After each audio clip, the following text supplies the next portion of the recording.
October is not over yet, and we're finally getting to the interesting tanks that aren't just variants of already existing tanks. And this one is quite a unique one.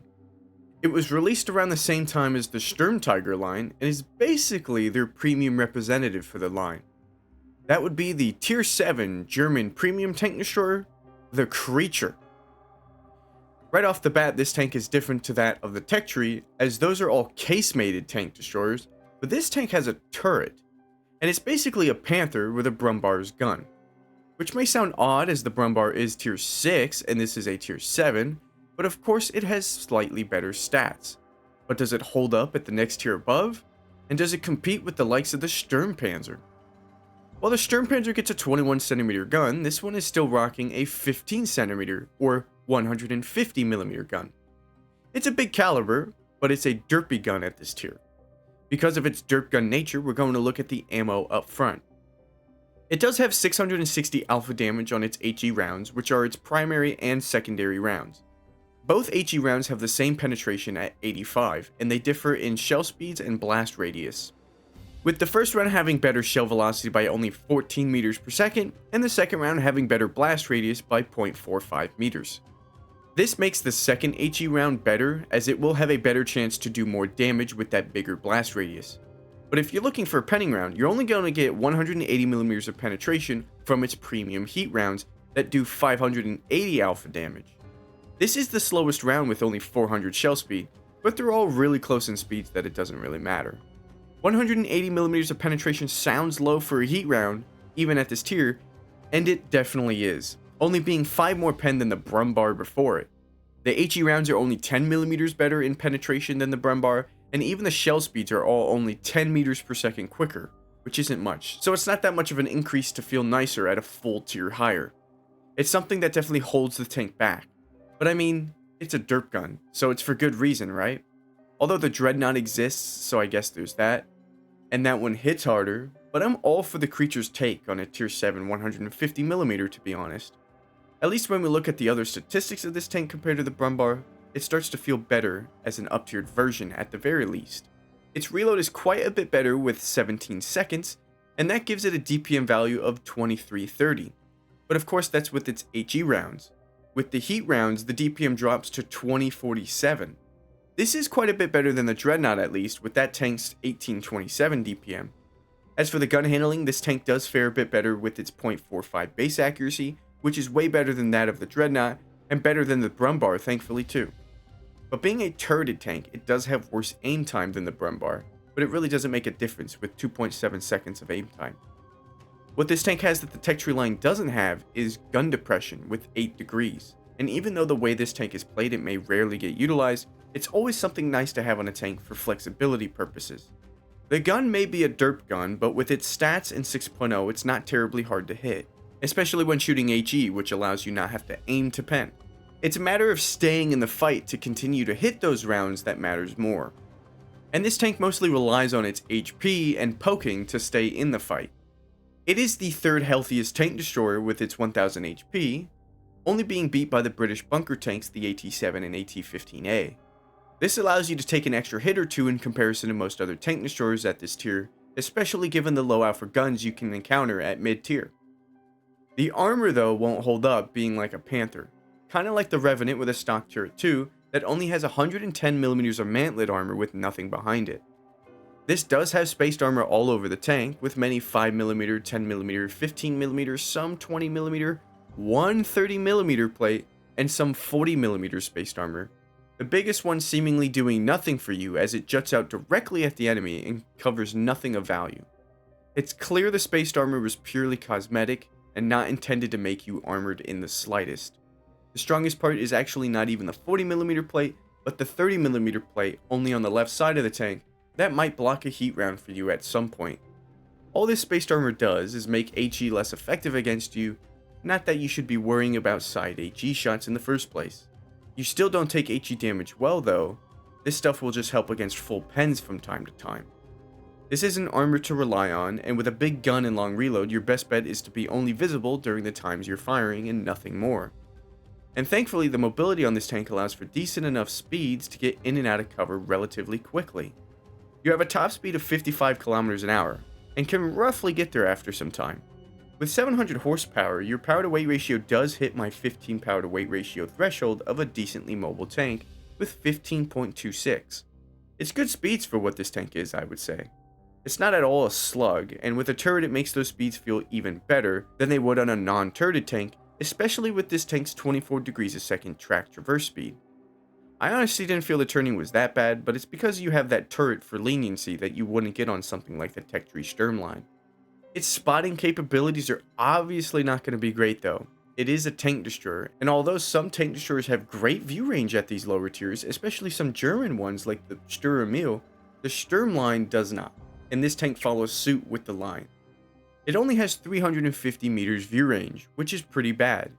Its camo sounds good if you compare it to a Panther, since it has like 50 meters better steel consummate than the Crafts Panther, but then you remember it's got way less view range. But it's still honestly decent camo. Do you really want to snipe with 400 shell speed? You can, but I elect to get up close, so the camo is more about moving into position rather than utilizing it to shoot targets on most maps. Overall, the creature is a weird Tankenstein of a tank, and that's of course what they were going for. It looks the part, it's a Panther with a 150mm gun, and honestly looks really cool in my opinion. And it's not just that orange color that I really like either. I will say, we brought up the Dreadnought earlier, and that tank is a tank people will say is better than this one, and they're not wrong. But to me, that tank is a bit more on the OP side of things, whereas this tank feels like a balanced mid-tier derp gun. It's not easy to play, of course, and I have to also mention that the Tier 7 Sturmpanzer is much better with its 210mm gun that has 203 standard AP rounds, with better armor and alpha too. But this tank still finds its place in the game nicely, I think. It's definitely one people can overlook, as there are more powerful tanks like the Dreadnought Sturmpanzer, or even the Churchill Avery. But they don't have the vibe that this one does. Doing well in this tank is much more enjoyable and rewarding than doing well in those other tanks. Besides easily ammo racking tanks in the Sturmpanzer, I'd rather play the creature almost every time. Of course, this tank also differs from those tanks with its ability to participate in the Awakened mode. When this tank awakens in that mode, it has an actual ability. Let me explain. Where most other tanks just have quirks to them that work passively, this tank and a few others like the new Night Stalker and the soon to be reviewed Arachnid, they have abilities that you have to activate and use like a real ability. This one sadly is tied to the tank as an equipment piece that you can't sell, so while other tanks in the mode get outlines in one slot, this tank only gets outlines. Of course you can sell the outlines since it's a derp gun for that extra slot, but it's just unfortunate. Not that big of a deal though, in a very fun mode. Anyway, what this equipment piece does is allow you to call down a lightning strike perpendicular to you that lights up the area and does take a bit of time to actually come down, so people can easily dodge it too. It's honestly a cool ability, and it is easier to use on maps like Himmelsdorf where you can trap someone on a street, but it's not that good. And while the ability is on cooldown, or if you miss the ability, you're just a derp gun in the Awaken mode. It's not the strongest tank of the mode, but it really is a bit of fun trying to hit that ability and pen your shots. So it's below a handful of tanks in terms of power within standard play, and its ability is hard to hit, and again, below a handful of tanks in terms of power within the Awaken mode itself. So do I recommend this tank if that's the case? Well, as it's not in the Monster Hunter op, I also have to think about how this is a tank you'd have to purchase to get. It's not super expensive, and is cheaper than when it was originally sold for 6k gold in the first 6k gold Ultimate Season Pass. Little side note here if you didn't know, this was the first heavily discounted Season Pass at 6,000 gold rather than the usual 10 to 12k gold that they started out as. And it's probably because it was a tier 7, they made it so cheap. But it must have sold well, and people really liked the pricing, that from then on, every Season Pass was made 6k gold, whether it was a low tier tank or not. And that's how we got our 6k gold tier 10 tanks. So we can thank the creature for that, I say sarcastically. I would say if you're not looking for the best tank, but instead a fun tank, this one is a relatively cheap pickup for said fun. I really enjoyed it, and like I said, for its Awaken ability, it's quite a fun challenge to try and use in there. So it's entirely up to what you're looking for in these Halloween tanks. Before we get into the gameplay, let's go over my loadout. You'd want vert stabs for a derpy gun, but since it's a tank destroyer, you can't have it. Instead, I ran with ammo swapper, gun rammer, and vents. The ammo swapper is great to quickly switch to a penning round to do more guaranteed damage, or switch off of heat to do guaranteed splash damage, instead if you think you can't pen. You can take off outlines, of course, and normally I would with a derp gun like my Type 5 Heavy, but where that tank has great heat pen that I can easily rely on, this one does not, and I'm not too comfortable at mid-tiers enough to know what my 180mm of heat pen can reliably go through, so I kept my outlines on. If you were to take them off, you could better your camo with a camo net, or if you're playing on the front lines, some optics to try and spot a bit better when need be, or maybe even a gun laying drive to make acquiring your target that much quicker with aim time. Or even the horsepower speed equipment, it's entirely up to you. Moving on, I used a premium repair kit, food rations, and actually a premium med kit this time around. As for my commander, I just used my medium tank crew with 6th sense, rapid loading, steady aim, run and gun, snapshot, born leader, situational awareness, camo expertise, and silent driving. You could use a more optimized commander setup by removing things like camo expertise and silent driving for things like Deadeye and supply conservation. And here we are on the first of 2 games, that is correct. This time around we have 2 games to show you a little bit of a hat trick, I believe. The past 2 reviews have had 2 games per tank now. This is the 3rd one in a row. Trust me, it's not going to be a trend from here on out, but these ones go by quite quickly, which is why I decided to have 2 here. And the first one here is on Ghost Town, which is a kind of a fitting map for the Halloween theme, right? It's got ghost in the name, right? I actually think this map would make a good Awaken mode map if they were to add another one, if they were to make another map in that theming. Because for 7v7 mode, like Awaken mode, smaller maps like this would do pretty nicely. Anyway, we're not going to go top left because we don't want to snipe, remember. We're going to go towards this building so we can poke around the corners and wait for opportunistic shots. Again, we do have 1000 HP, which is the 3rd highest for a tier 7 tank destroyer, but really all that does is allow us to take an extra hit from like a 115 to 130 to 150 alpha damage round for these 76mm and such that are at these tiers. You're not going to tank 2 shots from even yourself, right? If there was another creature, 580 is going to still 2-shot me unless he's severely low rolls. But it's nice just to have, and it's nice and comforting too. That's another big thing about HP, is it's comforting. Because you know you can trade a bit more and not feel as punished. Although our first shot of the game is going to half health a Borsig, which has 1100 HP as a tier higher than us, and then he gets finished off by another Borsig. So he just got 2 shot. First shot by us, low rolled by 3, but that's fine. And now it seems like we've won this flank already immediately, but you still don't want to push. There's a Sturm Meal. He's got a hard-hitting gun too, and I don't want to take that damage. Instead, we're just going to try and opportunistically shoot from the back. We are going to miss that because he pulls away, of course, but you don't want to get too greedy. If this was a Sturmpanzer, I would have been up where the light tank is right now. I would have been pulled down using my 6.5 degrees of gun depression, right? If I was in a Dreadnought, I would be brawling, right? But this one's like, it does kind of feel ratty. Like, you have to play more ratty. I believe we just hit artillery, right? So that's 2 HE shells that we've penned now. And we loaded heat for the side of this G-Sword, but he's got not only spaced armor tracks, but side skirts, right? And he didn't pull up far enough. But we were counting there, and now he's on reload. So what are we going to do? Well, we're going to aim at that lower plate with a heat round and pen for 543. He's not too shottable with the heat rounds unless we high roll, but we got a medium running in. So hopefully the medium either hits him one more time, or we high roll here, and we do for 606. So we've penned 4 rounds, 2 HE, 2 heat. We 2-shot a G-Sword, and we're at 2436 damage, which honestly I would say is pretty good already, right? And it's 9-5, so it looks like we might not be able to get too much more. Bounce the upper turret of the Kaiju because he just barely got around that corner, and unfortunately he comes around to put one into the side of us. But remember, Kaiju doesn't have the 700 alpha dirt gun of the OI, instead has the 300 alpha 10 centimeter. So he only does 700, or not 700, he leaves us on 700 HP. He only does 305 damage. And now, since he's taken a bit more damage, I can hopefully pen him, but I don't. I shoot at his, what were they? I can't even remember what the thickness is. Luckily, he bounces us, though. I don't know how he bounced us. The 85mm upper plate, I guess, came in handy. We HE the side of the light tank before he could get to us. Was hoping to one-shot him. I definitely didn't want to shoot a heat round into his tracks. But now we have an Inferno rushing in. It's 7-3, and it's kind of looking like we're alone here. We penned the side of his tank through his side skirts and heat. With heat.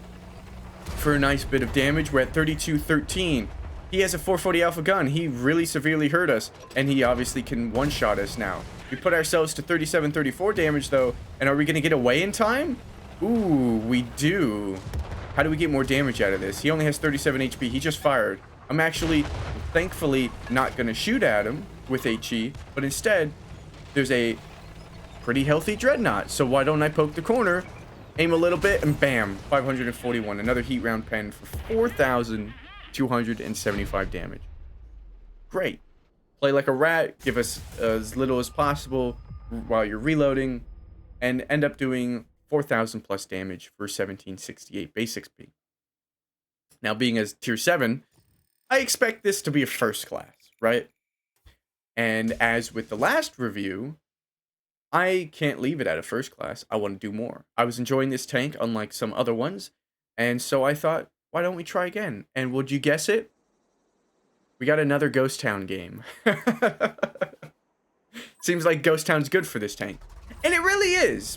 It's a close quarters game map. Not a close quarters game. Well, you're going to have a close quarters game. But it's a close quarters map with a lot of hard corners for you to poke around for poke damage. So I'm not surprised that my best games in this tank were both in a map like this. I could see this tank doing pretty decently on something like Wide Park that came out recently. Himmelsdorf and maybe even Ruinberg. When you get into the tier 9s, though, is where it starts to struggle, of course. And honestly, like, this tank could have been pref, and I don't think anyone would complain. First shot of the game, though, on the move shot onto a light tank, who was luckily driving straight at us, so we didn't have to aim with any leading shots, but instead just had to hope our shot went dead center, and we hit him for only 603 HE, but that's still free damage, right? Same position, we got the same spawns, we're gonna go the same way, right? It's usually how this map goes, in a sort of circle pattern. Going left first from the bottom left spawn never feels right to me. You just get sniped and laid down, and the better brawl happens where I am right now, in my opinion. And so we're looking for that brawl. Okay, we killed one light tank, and our team has immediately overtaken the north, it seems.